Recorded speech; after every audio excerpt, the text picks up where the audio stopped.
Hi everybody, Jeremy Siskind here. I'm the author of the Jazz Piano Fundamentals series. There's 3 books.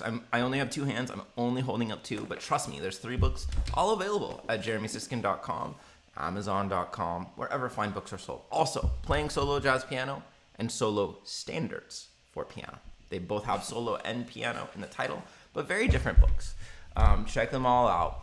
And today what I want to do is something I haven't done in a little while, which is a call and response. So we're going to do this over a classic 1-6-2-5 progression. It sounds a little like the Heart and Soul progression, but a little more jazz sophisticated. And we're going to do this in the key of E as in elephant flat.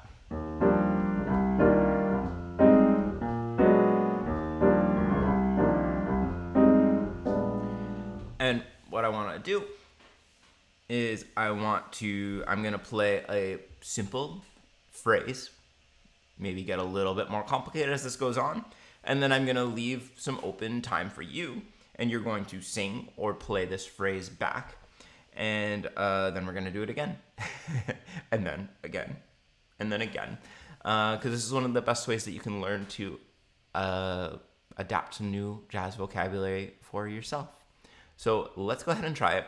I am going to show the pitches here, and I'm going to be starting every phrase with the note E flat. So again, we're in the key of E flat.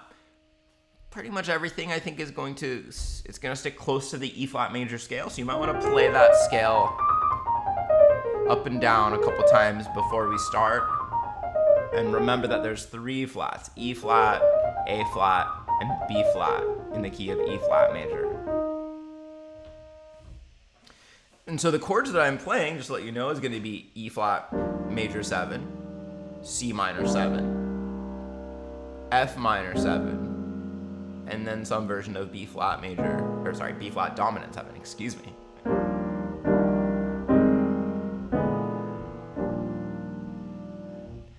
All right, so let's try it. There's our tempo, our bass line. Here we go. Listen first.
All right, let's pause. One thing that I want to remind you of is that on the piano, we generally avoid putting our thumb on a black key. So each of these phrases is starting on E flat, but I wouldn't start with your thumb on E flat. I'm usually starting with my second, or even more commonly, my third finger on E flat. And so check it out. If the phrase moves up, my thumb's going to be already tucked under, and I'm going to quickly change that hand position. If the phrase is moving down, I've got a couple fingers here, or I'll cross over. And I'm going to cross over to 4, just like when I'm playing the E flat major scale. All right, so we got some of the easy ones out of the way, but they're still tricky. So we're going to start right back at that level, and then maybe add a few more leaps going in either direction.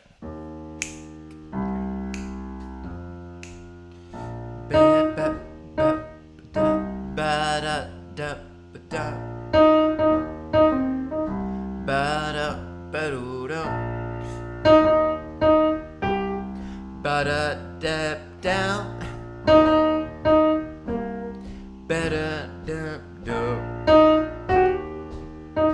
ba ba bum. Bap dwell dwell. Bap da ba do do. Bedu bedu do. Beda ba. Beda da da. Beda bedu. Ba ba bedoria do. Ba ba bedoria do. Ba ba bedweda. Ba ba bedoria do. Ba ba do ba do.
Ba da dum.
break. Let's shake it off. You guys are doing great. Now I can already anticipate some of the comments people are going to say. You're going too fast. First of all, know that as long as you're on your desktop, you can always use the YouTube settings to slow it down to 3/4. But really, if it's too fast for you, I would start by singing along. Right? There's really 2 steps. This is such an oversimplification, but there's at least 2 steps to learning how to improvise. One is getting the language of jazz into your head, into your inner ear. And then the second is getting it from your inner ear out onto the instrument. Right? There's kind of this cycle of you got to take in, jazz articulation, rhythm, phrasing, and then you've also got to be able to execute it on the instrument. So my guess is if it's going too fast, it's because physically you can't quite find the fingers, you can't quite find the notes yet. And that's okay. You could still gain a lot from this by singing along with it. Speaking of which, let's do some hard ones just for fun. So now I'm going to go outside of the E flat major scale a little bit. So far, every single note has been inside the E flat major scale, with the exceptions. I wouldn't really call them exceptions, but I played some grace notes. Especially embellishing the G, the third of the scale, with a little half-step slide. But now I'm going to use some actual notes outside of the scale. So let's see how it goes. We'll do just a couple of minutes worth. 1, 2, ready, and bam, bam. Terrible start. Let's try again. 2, 3, 4, bam, bam.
All right, last part here. 2 more minutes. And so we've so far really only been improvising over the first half of this 1-6-2-5 progression. So now we're going to do twice as long, which does mean you have to remember twice as long of an improvisation. Let's see how it goes. This might totally fail. I'm making this up as I go along, obviously. 2, 3, 4.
I messed it up. Oh no.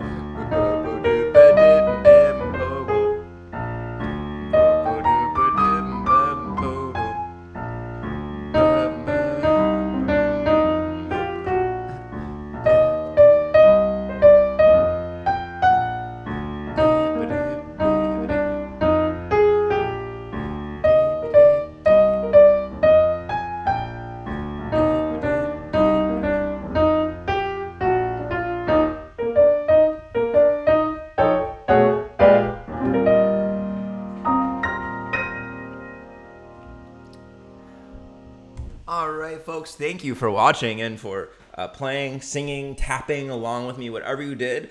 This kind of thing helps. If this is a good level, a good experience for you, you'll probably enjoy one of these two books, or both. Why not treat yourself to both? Jazz Piano Fundamentals Book 1 starts people from the very beginning of their jazz experience. Jazz Piano Fundamentals Book 2 starts people about 6 months or a year into their jazz experience. So I hope you'll enjoy those books. If you made it all the way to the end, why don't you say something about both? Because why not treat yourself to both books? And by the way, I mean, hey, why not all three? You got Jazz Piano Fundamentals Book 3 here as well. See y'all later. Bye-bye.